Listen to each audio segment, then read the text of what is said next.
அனைவருக்கும் வணக்கம். இன்னைக்கு ஹிந்து நியூஸ் பேப்பர்ல என்ன இம்பார்ட்டன்ட் நியூஸஸ் இருக்கு அப்படிங்கிறத பார்ப்போம்.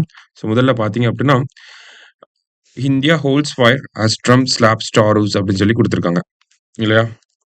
என்ன ஒரு நியூஸ் அப்படின்னு பார்த்தோம்னா, நமக்கு அமெரிக்கன் பிரசிடென்ட்டா டொனால்ட் ட்ரம்ப் வந்து பதவியேற்றதிலிருந்து ஒரு முக்கியமான விஷயத்த பத்தி தொடர்ச்சியா பேசிட்டே இருந்தாரு. என்ன அப்படின்னு பார்த்தோம்னா, அமெரிக்காவிலிருந்து போகக்கூடிய பொருட்கள், அதாவது அமெரிக்காவிலிருந்து மத்த நாடுகளுக்கு ஏற்றுமதி ஆகக்கூடிய பொருட்கள் மேல மத்த நாடுகள் எல்லாமே அதிகமான வரிகள விதிக்கிறாங்க அப்படிங்கிறத சொல்லியிருந்தாங்க. இப்ப எக்ஸாம்பிள்க்கு இந்தியாவ சொன்னாங்க. இந்தியா எப்பயுமே அதிகமான வரிகள அமெரிக்கன் ப்ராடக்ட்ஸ் மேல இம்போஸ் பண்றாங்க அப்படின்னு சொல்லியிருந்தாங்க. அந்த வகையில நம்ம பார்த்தோம்னா, அமெரிக்காவிலிருந்து இந்தியாவுக்கு வரக்கூடிய பொருட்கள் மேல அமெரிக்காவிலிருந்து இந்தியாவுக்கு வரக்கூடிய பொருட்கள் மேல 52% வந்து நம்ப டாக்ஸ் போடுறோம். சரிங்களா? டாரிஃப் வந்து இம்போர்ட் டாக்ஸா 52% வந்து நம்ம போடுறோம். ஓகேங்களா? அமெரிக்காவிலிருந்து இந்தியாவுக்கு வரக்கூடிய பொருட்கள் மேல. ஓகேவா? ஸோ இந்த மாதிரி பல்வேறு நாடுகள் பார்த்தோம்னா, ஒவ்வொரு நாடுகளுமே உலகத்துல முக்காவாசியான நாடுகள் அமெரிக்காவிலிருந்து வரக்கூடிய பொருட்களுக்கு அவங்கவங்க நாட்டுல அதிகமான வரிகள தான் விதிச்சுட்டு இருக்காங்க. ஸோ இத வந்து என்ன சொல்றாங்க அப்படின்னா, இத வந்து ஒரு நியாயமற்ற முறை அப்படிங்கிறத அமெரிக்கன் பிரசிடென்ட் சொல்லியிருப்பார். ஸோ அதனால நாங்களும் அ அதே மாதிரியான டாரிஃப்ஸ வந்து போடுவோம். ஒவ்வொரு நாடும் எந்த அளவுக்கு எங்க பொருட்கள் மேல டாக்ஸ் போடுறீங்களோ, அந்த அளவுக்கு அவங்க நாட்டிலிருந்து அமெரிக்காவுக்கு வரக்கூடிய பொருட்கள் மேல நாங்க டாக்ஸ் போடுவோம் அப்படிங்கிறத சொல்லியிருந்தாங்க. ஓகேவா? ஸோ அததான் நேத்து அனவுன்ஸ் பண்ணியிருக்காங்க. அதுக்கு பேரு தான் என்ன அப்படின்னு பார்த்தீங்கன்னா, ரெசிப்ரோக்கல் டாரிஃப் அப்படின்னு சொல்லியிருக்காங்க.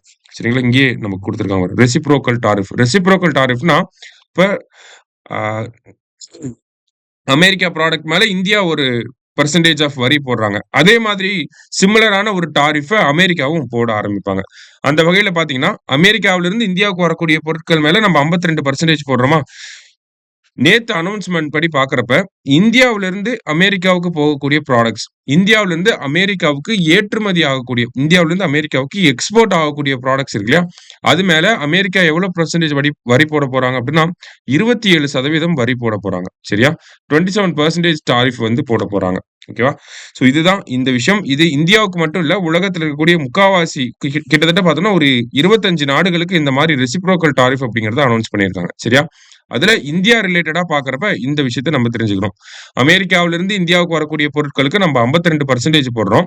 இந்தியாவிலிருந்து அமெரிக்காவுக்கு போகக்கூடிய ப்ராடக்ட்ஸ்க்கு அவங்க 27% வரி போடப் போறாங்க. இதனால பல்வேறு துறைகள் பாதிக்கப்படும் அப்படிங்கிறது ஒரு பக்கம் இருக்க. இந்தியாவிலிருந்து அமெரிக்காவுக்கு ஏற்றுமதி செய்யக்கூடிய பொருட்களின் விலைகள் இனிமேல் அதிகமாகும். ஏற்றுமதியோட விலை அப்படிங்கிறது அதிகமாகும் அப்படிங்கிறத சொல்லியிருக்காங்க. அப்ப இது வந்து இந்தியாவோட எக்ஸ்போர்ட்ட பாதிக்கக்கூடிய ஒரு விஷயமா தான் இருக்கு. அப்ப அதுக்கு என்ன மெஷர்ஸ் எடுக்கலாம் அப்படிங்கிறத பார்த்தோம்னா, ஒண்ணு இந்தியாவோட காமர்ஸ் மினிஸ்ட்ரி என்ன பண்ணிட்டு இருக்காங்கன்னா, பைலேட்டரல் ட்ரேட் அக்ரீமென்ட்ட வந்து ஃபைனலைஸ் பண்ணிட்டு இருக்காங்க. இரு நாடுகளுக்கும் பார்த்தோம்னா, ஒரு ஒப்பந்த ஒப்பந்தம் பண்றதுக்கான ஒரு அக்ரீமென்ட்ட வந்து ரெடி பண்ணிட்டு இருக்காங்க. பைலேட்டரல் ட்ரேட் அக்ரீமென்ட் அப்படிங்கிறது. சோ அது மட்டும் இல்லாம இந்தியாவுக்கும், அமெரிக்காவுக்கும் இருக்கக்கூடிய அந்த ட்ரேட் வேல்யூ அப்படிங்கிறத $500 பில்லியன் இன்கிரீஸ் பண்ணணும் அப்படிங்கிறது ரீசென்ட்டா நம்ம பிரைம் மினிஸ்டர் அமெரிக்கா போனப்ப வந்த அனவுன்ஸ்மென்ட். ஓகேங்களா? 2030க்குள்ள இந்தியாவுக்கும், அமெரிக்காவுக்கும் இருக்கக்கூடிய அந்த வர்த்தக மதிப்பு அப்படிங்கிறத $500 பில்லியன் உயர்த்தணும் அப்படிங்கிறத சொல்லியிருந்தாங்க. இப்ப இதெல்லாம் நம்ம அச்சீவ் பண்ணணும் அப்படின்னா என்ன பண்ணலாம்? ஒண்ணு அமெரிக்கா விதிச்ச மாரி அமெரிக்கா நமக்கு 27% வரிகள விதிச்சிருக்காங்க. ஏன்? நம்ப அதிகமா வரி விதிக்கிறனால, அவங்களும் நம்ம மேல அதிகமா வரி விதிச்சிருக்காங்க. அப்ப நம்ப 52% வரிய வந்து இன்னும் கொஞ்சம் கம்மி பண்ணா, நம்பளோட ஏற்றுமதி அப்படிங்கிறதும் கம்மியாகுறதுக்கான வாய்ப்புகள் இருக்கு அப்படிங்கிறத சொல்லியிருக்காங்க. இருந்தாலும் என்ன ஸ்டெப்ஸ் எடுக்க போறாங்க அப்படிங்கிறத இன்னும் அரசாங்கம் தெளிவா சொல்லல. ஆ இந்த ஒரு மெஷர்ஸ ரிவ்யூ பண்ணிட்டு தான் இருக்கோம் அப்படிங்கிறது தான் அரசாங்க தரப்புல இருந்து சொன்ன விஷயமா இருக்கு. சரிங்களா? அடுத்ததா பார்த்தீங்க அப்படின்னா நமக்கு state government to install statue of Karl Marx in Chennai build memorial to Mookkaiah Thevar அப்படின்னு சொல்லி குடுத்திருக்காங்க.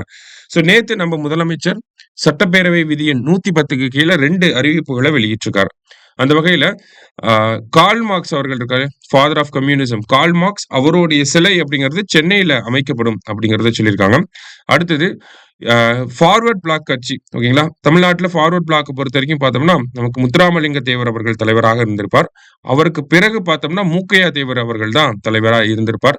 ஆ தமிழகத்துல நெறைய முறை எம்.எல்.ஏவா இருந்திருப்பார். 1967ல எம்பியா இருந்திருப்பாரு. இந்த மாதிரி நெறைய பங்களிப்புகள செஞ்சிருப்பார்.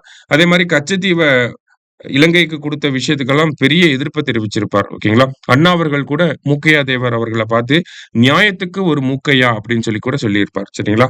சோ இந்த மாரி சிறப்புற்று இருக்கக்கூடிய நபர் தான் மூக்கையா தேவர் அவர்கள். பி.கே. மூக்கையா தேவர் அப்படின்னு சொல்லுவாங்க. சோ இவருக்கு பார்த்தோம்னா, உசிலம்பட்டியில ஒரு மெமோரியல் அதாவது மணிமண்டபம் அப்படிங்கிறத தமிழக அரசாங்கம் அமைக்கும் அப்படிங்கிறத இன்னொரு அறிவிப்பா நேத்து வெளியிட்டிருந்தார். சரிங்களா? சோ அதோட சேர்த்து பார்க்கிறப்ப நமக்கு கார்ல் மார்க்ஸ் அவர்கள் வந்து கம்யூனிஸ்ட் மேனிஃபெஸ்டோ அப்படிங்கிற புக்க கார்ல் மார்க்ஸும், ஃபிரெட்ரிக் எங்கெல்ஸும் எழுதியிருப்பாங்க.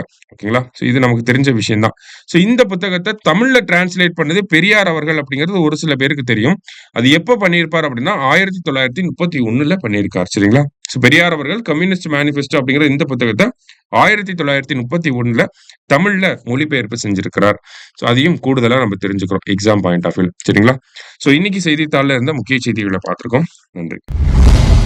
சுரேஷ் IAS அகாடமி வெற்றியின் முகவரி.